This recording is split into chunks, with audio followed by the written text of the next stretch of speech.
बहुत महत्वपूर्ण हो जाता है। इस वक्त ग्राउंड जीरो से सीधी तस्वीरें हमारे सहयोगी पहुंचा रहे हैं, उनका हम रुख कर लेते हैं। क्या कुछ है उनकी खास रिपोर्ट में, देखिए जरा। करनाल पुलिस ने गुप्त सूचना के आधार पर 4 संदिग्ध आतंकवादियों को जो है करनाल के बस्ताड़ा टोल प्लाजा के नजदीक से गिरफ्तार किया है। बात करें तो इन आतंकियों के पास से बारूद बरामद हुआ है बड़ी संख्या में, 31 के करीब जो है जिंदा राउंड कारतूस बरामद हुआ है, एक देसी तमंचा बरामद हुआ है और कुछ कैश बरामद हुआ है। बात करें तो चारों जो है संदिग्ध आतंकी जो है पंजाब के रहने वाले बताए जा रहे हैं। फिलहाल जो है पुलिस मामले की जांच में जुटी है। वही बात करें तो बम निरोधक दस्ता भी यहां पे बुलाया गया है और कुछ ही देर बाद जो है मामले की परतें और एसपी खोलेंगे। फिलहाल की बात करें तो करनाल पुलिस ने जिस तरह से जो है 4 संदिग्ध आतंकियों को गिरफ्तार किया है, उससे कहीं ना कहीं करनाल पुलिस ने जो है बड़ी जो है आतंकी साजिश को जो है नाकाम किया है। एबीपी न्यूज के लिए करनाल से कमल की रिपोर्ट।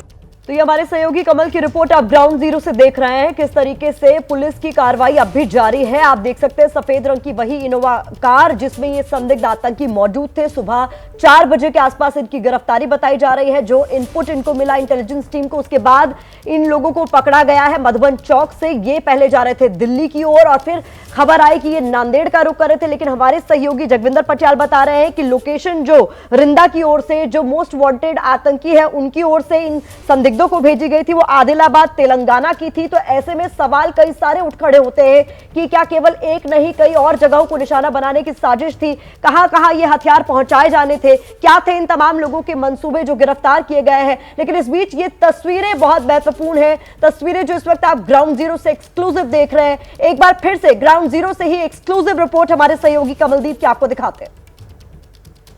करनाल पुलिस ने गुप्त सूचना के आधार पर 4 संदिग्ध आतंकवादियों को जो है करनाल के बस्ताड़ा टोल प्लाजा के नजदीक से गिरफ्तार किया है। बात करें तो इन आतंकियों के पास से बारूद बरामद हुआ है बड़ी संख्या में, 31 के करीब जो है जिंदा राउंड कारतूस बरामद हुआ है, एक देसी तमंचा बरामद हुआ है और कुछ कैश बरामद हुआ है।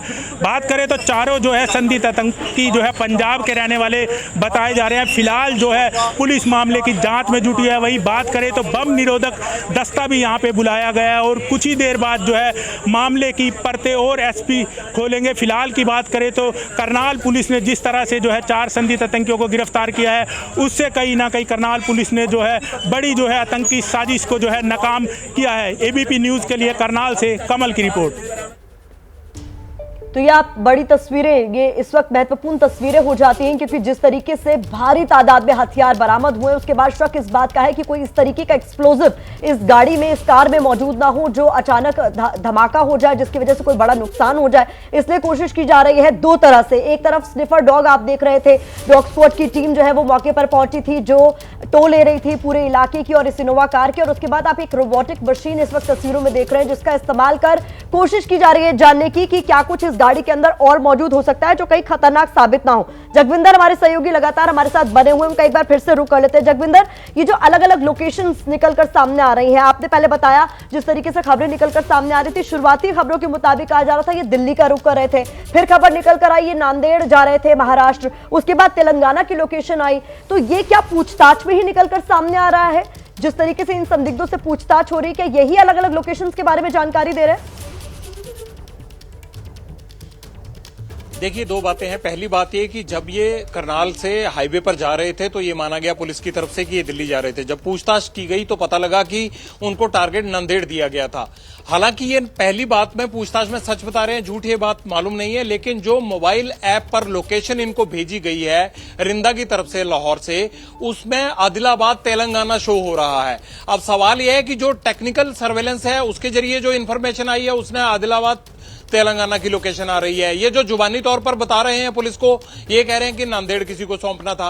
हो सकता है कि नांदेड़ के जरिए रिंदा ने किसी तीसरे आदमी को, जो उसका हाइड आउट हो या आगे उसका मॉड्यूल हो, उसको इसने तेलंगाना भेजना हो, लेकिन ये लोकेशन मोबाइल के जरिए उनको लाहौर से आई थी। जगविंदर, लेकिन अभी अभी जब एसपी करनाल गंगाराम पुनिया मीडिया के सामने आए थे ना, तो उनकी तरफ से दोनों नाम लिए गए थे, नांदेड़ भी और आदिलाबाद भी। ये दोनों नाम उन्होंने लिए थे।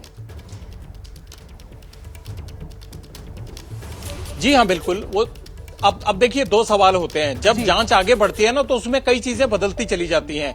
जो आरंभिक तौर पर बताया था पूछताछ में कि हमें तो जी नांदेड़ कहा गया था, जब मोबाइल सब चेक कर रहे होंगे, क्योंकि टेक्निकल टीम्स भी आ चुकी हैं, अब सीएफएसएल की टीम्स आ चुकी हैं, सब लोग वहां पर मौजूद है, अपना अपना काम कर रहे हैं सब लोग। तीसरा जो है वो रॉ और आईबी भी इस मामले में पूरी तरह से सतर्क हो चुके हैं। तो हर आदमी अपने अपने पार्ट पर काम कर रहा है। तो उसमें जो जो चीजें और आती जा रही हैं वो हमारी इंफॉर्मेशन में ऐड होती जा रही हैं और दर्शकों तक पहुंचती जा रही हैं। तो इसमें आदिलाबाद तेलंगाना एक नई लोकेशन आ गई है बीच में। अब सवाल ये उठता है कि ये साजिश को अंजाम देने के लिए इसका इस्तेमाल कहां होना था? क्या नांदेड़ में मॉड्यूल था? पुलिस को अभी ये क्लैरिटी लेना बाकी है कि इनको नांदेड़ छोड़ना था, नांदेड़ के आगे एक और टीम थी जिसको इसको आदिलाबाद लेकर जाना था, या ये लोग पहले ही पुलिस को गुमराह करने के लिए झूठ बोल रहे थे और अब आदिलाबाद की टेक्निकल सर्वेलेंस के जरिए लोकेशन पकड़ी गई तो इनसे उस इशू पर पूछताछ चल रही है। इन तमाम चीजों की पड़ताल हो रही है, लेकिन इसमें कोई दो राय नहीं है कि पाकिस्तान से रिंदा ने यह साजिश रची थी, हथियार भेजे थे और पंजाब के 4 लोगों को, जिसमें से 3 फिरोजपुर बॉर्डर के हैं, एक लुधियाना का, इनको इस्तेमाल किया जा रहा था। साजिश कहां पर अंजाम दी जानी थी, ये पेच एक बाकी फंसा हुआ है। इसका खुलासा भी शायद आगे की जांच में हो जाएगा। बहुत महत्वपूर्ण जानकारी हमारे सहयोगी जगविंदर पटियाल लगातार हम तक पहुंचा रहे हैं। उस बड़ी खबर पर हमारी भी नजर लगातार बनी हुई।